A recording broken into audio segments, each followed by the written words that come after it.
Guy de Maupassant, considéré comme le meilleur écrivain français de nouvelles, a vu ses premières années marquées par des épreuves personnelles qui ont influencé profondément son œuvre littéraire.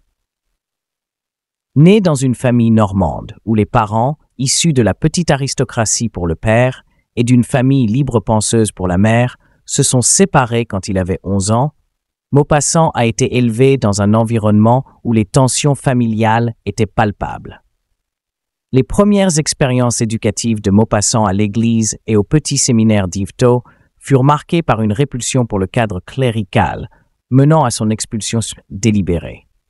Poursuivant ses études au lycée du Havre, il a rapidement montré une antipathie pour l'enseignement formel, préférant la vie au grand air et les expériences pratiques, ce qui a été évident lorsqu'il a servi comme volontaire durant la guerre franco-allemande. Cette période a été cruciale, lui fournissant plus tard le matériel pour certaines de ses meilleures nouvelles. Après la guerre, sous l'impulsion de son père, il reprend ses études de droit à Paris et intègre la fonction publique, où, malgré son désintérêt pour la bureaucratie, il a réussi à obtenir plusieurs promotions. Cependant, ses années les plus formatrices furent celles passées sous la tutelle de Gustave Flaubert. Flaubert, ami proche de la famille et figure paternelle de substitution pour Maupassant, a joué un rôle déterminant dans le développement de son style littéraire. Lors de leur rencontre dominicale, Flaubert a encadré Maupassant, lui donnant des leçons sur le style en prose et corrigeant ses premiers exercices littéraires. Cette relation mentorale a non seulement façonné Maupassant en tant qu'écrivain, mais lui a également offert un soutien émotionnel, remplaçant l'instabilité de sa vie familiale. Le décès soudain de Flaubert en 1880 a été un coup dur pour Maupassant, marquant la fin d'une ère de formation littéraire et personnelle. Cependant, l'impact de Flaubert sur Maupassant a perduré, influençant ses 300 nouvelles, qui dépeignent souvent la vie des classes moyennes et inférieures dans un style naturaliste. Parmi ses œuvres, Boule de Suif et La Parure restent les plus célèbres, exemplifiant son talent pour la concision et l'équilibre narratif. Malheureusement, la vie de Maupassant a été assombrie par la maladie. Il a été diagnostiqué avec la syphilis au début de la vingtaine. Refusant le traitement, la maladie a progressivement détérioré son état mental, culminant dans son admission dans un asile privé où il est décédé à l'âge de 42 ans.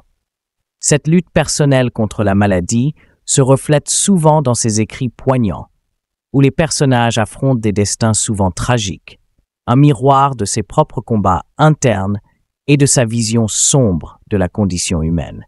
Le récit de la jeunesse de Guy de Maupassant est empreint de défis qui ont façonné tant son caractère que son œuvre littéraire. Né dans une famille où les conflits étaient monnaie courante, la séparation de ses parents, alors qu'il n'avait que 11 ans, a eu un impact considérable sur son développement personnel et ses perspectives. Cette fracture familiale a plongé le jeune Maupassant dans une instabilité qui a teinté ses relations et ses écrits ultérieurs. Son parcours éducatif a été marqué par une aversion prononcée pour l'enseignement formel.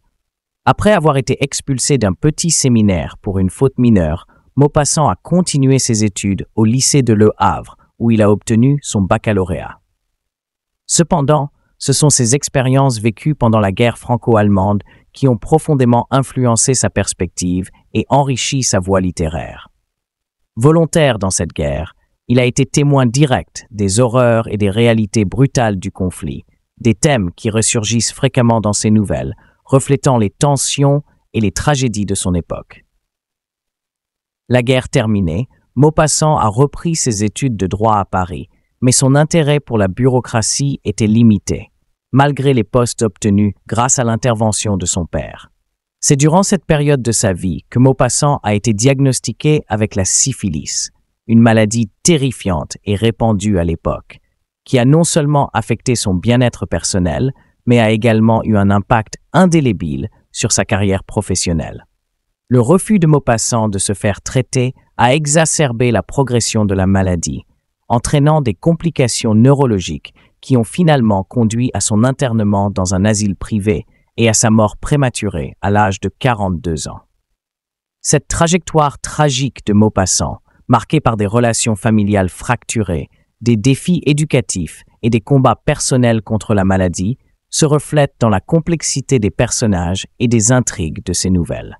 Ces œuvres, souvent centrées sur les dilemmes moraux et les difficultés sociales des classes moyennes et inférieures, montrent un auteur profondément conscient des injustices et des ironies de la vie, un thème persistant qui résonne avec sa propre lutte contre les circonstances adverses de sa vie.